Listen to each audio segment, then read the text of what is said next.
আপনারা খুশি না বেজার? সম্মানিত উপস্থিতি, আমার প্রিয় নাঙ্গলকোটবাসী, মানুষের জীবনে 5টি পর্যায় আছে: শিশুকাল, কৈশোরকাল, যৌবনকাল, প্রৌঢ়কাল, মানে আধা বুড়া, আধা পাকে আধা পাকে না, এটাকে বলে প্রৌঢ়কাল, তারপরে বৃদ্ধকাল। এই যে মানুষের জীবনে 5টি কাল আছে: শিশু, কিশোর, যুবক, তারপরে প্রৌঢ়, তারপরে বৃদ্ধ। একেবারে মাঝখানে আছে কোন কাল? যৌবনকাল। কোন কাল? এর আগেও 2টা দুর্বল কাল, পরেও 2টা দুর্বল কাল। এই যৌবনের সময়ে, আচ্ছা, মানুষের শরীরে সবচেয়ে বেশি শক্তি সামর্থ্য থাকে কোন বয়সে? যৌবন বয়সে। এই জন্য যৌবনকালকে কি বলা হয় জানেন? Youth is called the golden season of human life. যৌবনকালকে মানুষের জীবনের স্বর্ণালী সময় বলা হয়। আবার আল্লামা ইমাম কুরতুবী রাহমাতুল্লাহ আলাইহি তিনি যৌবনকালকে কচু পাতার পানির সঙ্গে তুলনা করেছেন। আপনাদের এলাকায় কচু গাছ আছে না? কচু পাতায় দেখবেন পানি পড়লে এই পানি বেশিক্ষণ থাকে না, এই পানি টলমল টলমল করে যে কোনো মুহূর্তে এটা পড়ে যাওয়ার সম্ভাবনা আছে। যৌবনকালকে তিনি কচু পাতার পানির সাথে এজন্য তুলনা করেছেন, আসলে মানুষের যৌবনকাল সবসময় রিস্কের ভেতরে থাকে। কারণ আমাদের চারপাশে আমার চরিত্র নষ্ট করার উপাদান কম না বেশি, যদি কোনো একটা আমাকে গ্রাস করে ফেলে, কচু পাতার পানির মতো আমার যৌবন শেষ হয়ে যেতে পারে। এই জন্য যৌবনকালের ব্যাপারে সচেতন থাকতে হয়। এই সময়ে মানুষের শরীরে শক্তি সামর্থ্য বেশি থাকে। যদি কেউ এটা সঠিক ব্যবহার করে, তার কেরিয়ার উন্নত হবে, চরিত্র ভালো হবে, দুনিয়া আখিরাতে ওই যুবক সফলকাম হয়ে যাবে ইনশাআল্লাহ। আর কেউ যদি এই যৌবনকালের অপব্যবহার করে, যৌবনকালে গাফেল হয়, তামাশা করে, রং ঢং করে, যা মন চায় তাই করে, রং তামাশা, দুনিয়ার নেশায় মত্ত হয়ে যায়, তার কেরিয়ার নষ্ট হবে, তার দুনিয়া ধ্বংস হবে, আখিরাতে ক্ষতিগ্রস্ত হয়ে যাবে। এজন্য যৌবনকালে সচেতন থাকতে হবে সবচাইতে বেশি। কারণ এই যৌবনকাল মানুষের জীবনের সবচাইতে গুরুত্বপূর্ণ সময়। এটা টার্নিং পয়েন্ট, এটা হচ্ছে সবচাইতে গুরুত্বপূর্ণ টাইম। যেহেতু এই সময়ে মানুষের শরীরে শক্তি থাকে বেশি, সামর্থ্য থাকে বেশি, এই জন্য কিয়ামতের ময়দানে আমরা যখন আল্লাহর সামনে দাঁড়াবো, এই যৌবনকালের ব্যাপারে স্পেশালি যিনি আপনাকে আদালতের কাঠগড়ায় দাঁড় করিয়ে আপনাকে এই সময়ের ব্যাপারে জিজ্ঞাসা করবেন, জোরে বলেন তো তিনি কে? এই জন্য যৌবনকালকে হেলায় খেলায় নষ্ট করা যাবে না। তামাশা করে, রং ঢং করে নিজের যৌবনকে নষ্ট করে দেওয়া যাবে না। কারণ এই যৌবনের হিসাব কিয়ামতের ময়দানে যার সামনে দেওয়া লাগবে, গলার আওয়াজ বড় করে সবাই বলেন তিনি কে? তিরমিজি শরীফের বর্ণনায় হাদিস এসেছে, আন ইবনে মাসউদ রাদিয়াল্লাহু আনহু قال قال النبي صلى الله عليه وسلم। আব্দুল্লাহ ইবনে মাসউদ রাদিয়াল্লাহু আনহু হাদিসটি বর্ণনা করেছেন। তিনি বলছেন, নবী করিম সাল্লাল্লাহু আলাইহি ওয়াসাল্লাম বলেছেন, লা তাজুলু কদামা ইবনি আদম মিন ইনদি রাব্বিহ হাত্তা ইউসআলা আন খামসিন। কিয়ামতের দিন আল্লাহর সামনে মানুষ যখন দাঁড়াবে, 5টি প্রশ্নের জবাব না দিয়ে আল্লাহর কোনো বান্দা এক কদম নড়ার সুযোগ পাবে না। 5টি প্রশ্নের উত্তর দিতে পারবেন না যতক্ষণ, এক কদমও আপনি নড়াতে পারবেন না ততক্ষণ। জোরে বলেন তো কয়টা প্রশ্ন? 1 নম্বর প্রশ্ন করা হবে, আন উমরিহি ফিমা আফনাহু। হে আমার বান্দা, তোমাকে যে আমি এত লম্বা হায়াত দিলাম, তোমার জীবন তুমি কিভাবে কাটালে, কোথায় কিভাবে অতিবাহিত করলে, গোটা জীবনের হিসাব যার কাছে দেওয়া লাগবে তিনি কে? 2 নম্বর প্রশ্ন করা হবে, ওয়ান শাবাবিহি ফিমা আবলাহু।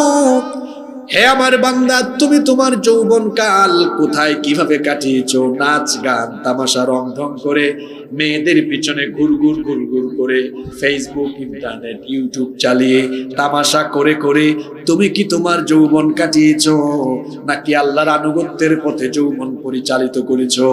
গোটা যৌবনের হিসাব যার কাছে দেওয়া লাগবে, জুড়ে বলেন তিনি কে? আল্লাহ। 3 নম্বর প্রশ্ন করা হবে, ওয়া মালুহু মিন আইনা কাসাবাহু। ধন সম্পদ কোথা থেকে উপার্জন করেছেন?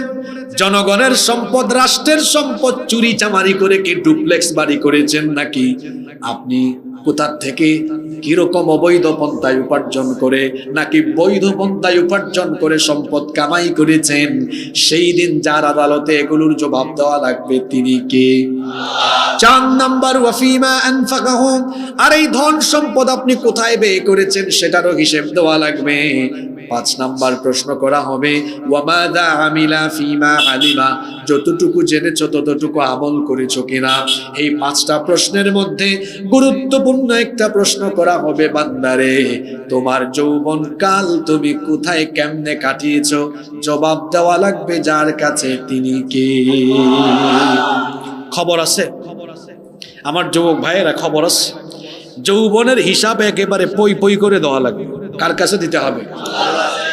এজন্য নবীজি আপনাদেরকে বলেছেন ইগতানিম, গনিমত মনে করো, খামসান ক্বাবলা খামসিন, 5 জিনিস তোমার 5টি জিনিসকে তুমি গনিমত মনে করো। 1 নাম্বার হায়াতাকা ক্বাবলা মাউতিক, মৃত্যু আসার আগে জীবনকে গনিমত মনে করে জীবনকে কাজে লাগাও। কেউ যদি জীবনকে কাজে না লাগায়, হায়াতকে কাজে না লাগায়, কিয়ামতের দিন আফসোস করে বলবে ইয়াকুলু ইয়া লাইতানি কদ্দামতু লিহায়াতি, হায় আফসোস, আমি যদি দুনিয়ায় আমল করে আমল পাঠাতাম, দুনিয়ায় যদি কাজে লাগাতাম, তাহলে আজ আমি বেঁচে যেতাম। আহারে আমাদের জীবন হলো এমন, এর নাই কোনো ওয়ারেন্টি, নাই কোনো গ্যারান্টি। আজকে হলো 1 ডিসেম্বর 2024, আগামীকাল 2 ডিসেম্বর আমার হায়াত আছে কিনা আমরা কেউ জোরে বলেন জানেন নাকি? কার মৃত্যু কখন কেউ কি জানেন নাকি? চোখের পলকে আপনাকে যিনি লাশ বানিয়ে ফেলতে পারেন, মুর্দা যিনি বানিয়ে ফেলতে পারেন, জোরে বলেন তিনি কি? চোখেরই পলকে তুমি হতে পারো লাশ, চিরতরে বন্ধ হবে তোমারই নিঃশ্বাস। এটা যিনি লিখেছেন উনিও গত সপ্তাহে চলে গেছেন, আব্দুল কাদের, জানেন আপনারা? এটার গীতিকার যিনি এটা লিখেছেন, আহা বাড়িওয়ালা নাই রে বাড়ি, আজকে গানওয়ালা নাই। চোখেরই পলকে তুমি হতে পারো লাশ, চিরতরে বন্ধ হবে তোমারই নিঃশ্বাস। হবে এলান তোমারই নাম মসজিদের মাইকে, হবে এলান তোমারই নাম মসজিদের মাইকে। বাড়িওয়ালা নাই রে বাড়ি, নাই রে দুনিয়াতে, বাড়িওয়ালা নাই রে বাড়ি, নাই রে দুনিয়াতে, বাড়িওয়ালা নাই রে বাড়ি, নাই রে দুনিয়াতে, গাড়িওয়ালা নাই রে বাড়ি, নাই রে দুনিয়াতে। বাড়িওয়ালাও থাকবে না, গাড়িওয়ালাও। যুবক ভাইরা বলতেছে হুজুর কে বলছে, আমি তো এখনো মাত্র 18, 19, 20, আমার বয়স এত কম, কি বলেন আপনি? Keep in your mind, there is no serial of death. মৃত্যুর কোন সিরিয়াল।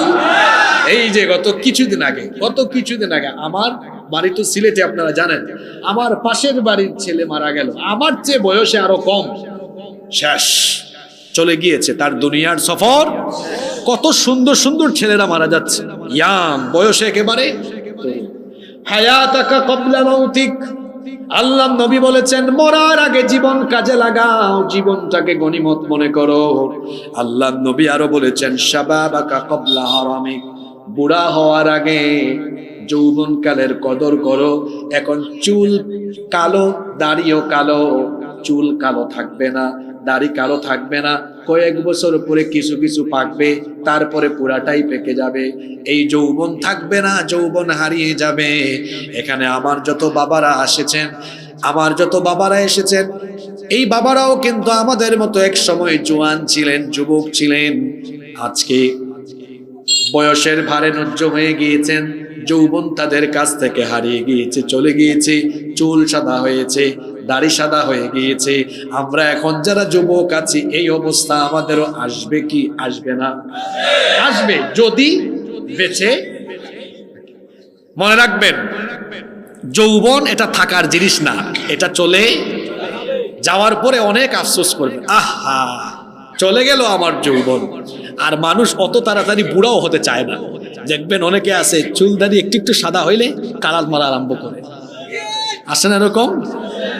হ্যাঁ, কেউ এটা হারাইতে চায় না। কিন্তু এই যৌবন হারিয়ে যাবে, এই যৌবন ফুরিয়ে যাবে। কেউ এই যৌবন হারাতে চায় না।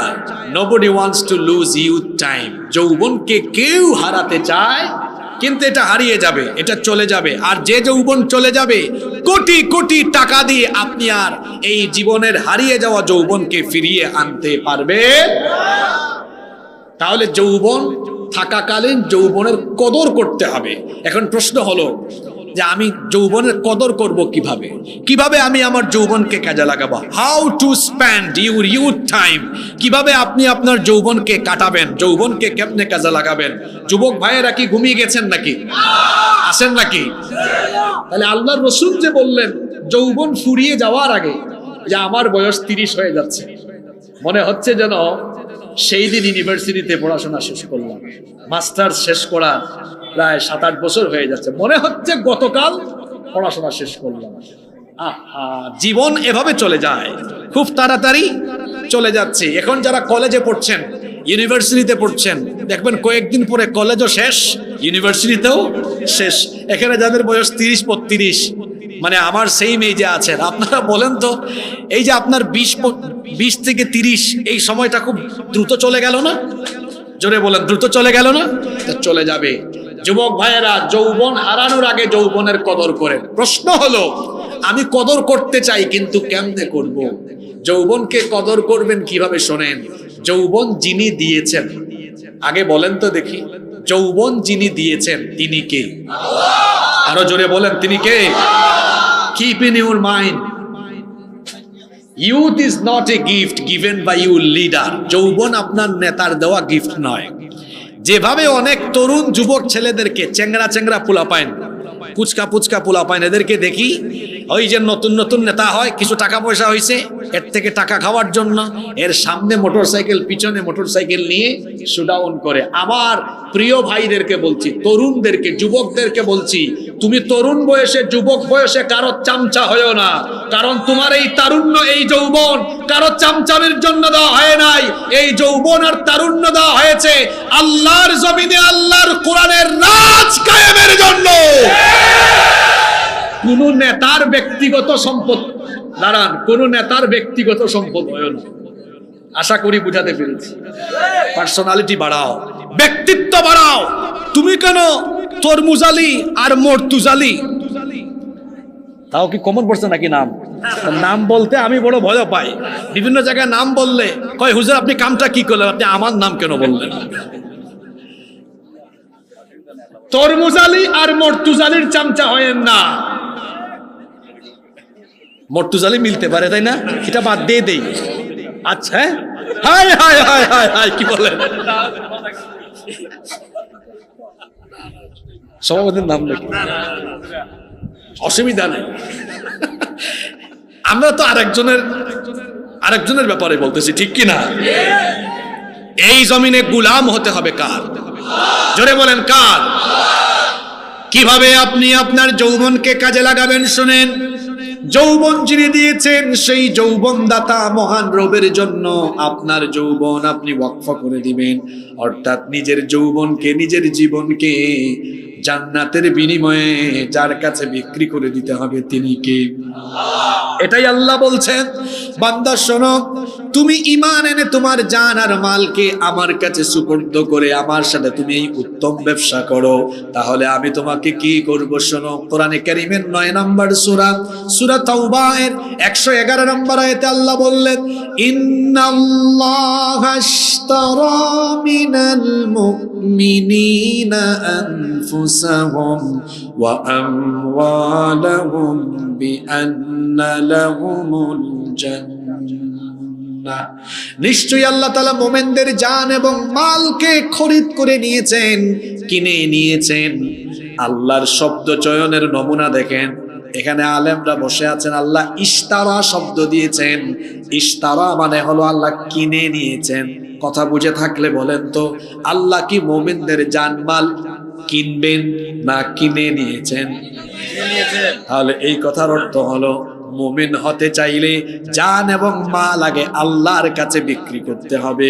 যে ব্যক্তি আল্লাহর কাছে তার জান মাল সুপর্দ করতে পারে না, সে কোনোদিনও মুমিন হতে পারে না। What do you mean by selling system? আপনি এই যে বিক্রি করার পদ্ধতিটা আপনি কি বুঝেন? মনে করেন, দেন আপনার ফোনটা হাতে দেন একটু, আমার ফোন তো ব্যাগের ভিতরে, একটু দেন। বিক্রি করা বলতে আপনি কি বুঝেন? এই যে ফোন, আমার ভাইয়ের ফোন, মনে করেন এই মুহূর্তে তিনি আমার কাছে বিক্রি করলেন, আপনি ভয় পাইয়েন না, আপনি বিক্রি করেন নাই, সবাই জানে। তো উনি মনে করেন এই ফোন আমার কাছে বিক্রি করলেন। বিক্রি করার পরে এই ফোন কি এখন উনার ইচ্ছা মতো চলবে না আমার ইচ্ছা মতো চলবে? আমি কিনে ফেলেছি, আমি যেভাবে চাইবো সেভাবে চলবে। তো আল্লাহ মুমিনের ব্যাপারে বলছেন, মুমিন হতে চাইলে জানমাল আগে বিক্রি করতে হবে। কার কাছে? তো এই ভাই যদি আমার কাছে ফোন বিক্রি করে তার মতো এই ফোন না চলে, তাহলে আমার জানমাল, আমি মুমিন হতে চাইলে আল্লাহর কাছে বিক্রি করে দেওয়ার পর আমার জানমাল কি আমার ইচ্ছায় পরিচালিত হবে না আল্লাহর ইচ্ছায় পরিচালিত হবে? বাবা গো, কি সুন্দর উত্তর দিলেন। তো আপনার তো জানমাল খরচ হয়, পরিচালিত হয় আল্লাহর ইচ্ছায় না, তাগুতের ইচ্ছায়, বেঈমানের ইচ্ছায়, মুনাফিকের ইচ্ছায়। যে ব্যক্তির জানমাল আল্লাহর পথে পরিচালিত হয় নাই, এই ব্যক্তির নামে ঈমান আলী হলেও কাজে কর্মে বেঈমান আলী। জানমাল বিক্রি করার মানে কি? আমার আল্লাহ যা চাইবেন, যেভাবে চাইবেন আমি সেভাবেই চলি। তাহলে আমার আল্লাহ কি চান? আজান হয়ে গেল, আমার আল্লাহ চান আমি যেন আমার আল্লাহকে সাজদা দেই। এখন আমি যদি আমার আল্লাহর চাওয়া মতো সাজদা না দেই, বুঝতে হবে আমার জান, আমার মালকে আমি আল্লাহর কাছে বিক্রি করতে পারি। ও আমার যুবক ভাইয়েরা, কি করে যৌবনের কদর করতে হবে শুনে নেই। যৌবন বয়সে ইবাদতের মাধ্যমে যৌবন কাটাতে হবে। আর যার গোলামি করতে হবে, জুড়ে বলেন তিনি কি? 5 ওয়াক্ত নামাজ আল্লাহ দিলেন, এই নামাজের ব্যাপারে আমার যুবক ভাইদেরকে সচেতন হতে হবে। কারণ নামাজ হলো মুমিনের সবচেয়ে বড় পরিচয়।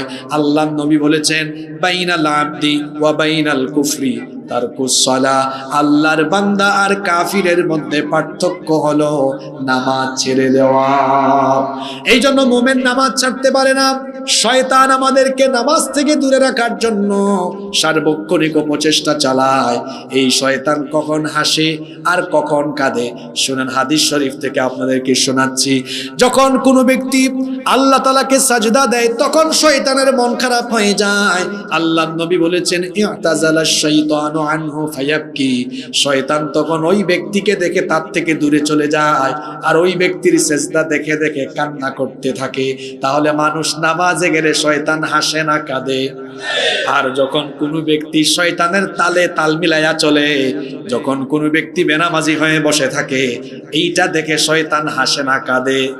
এখন আমার যুবক ভাইরা যুবকের মতো আওয়াজ দিয়ে বলেন তো, আজান হলে নামাজের টাইমে আপনারা শয়তানকে হাসাবেন না কাঁদাবেন? তো শয়তানকে কাঁদাতে হলে আজান হলে যেতে হবে কোথায়? আরো জোরে বলেন কোথায়? যে যুবক তার যৌবনকাল আল্লাহকে সাজদা দিয়ে দিয়ে কাটাবে, যে যুবক তার যৌবনকাল আল্লাহর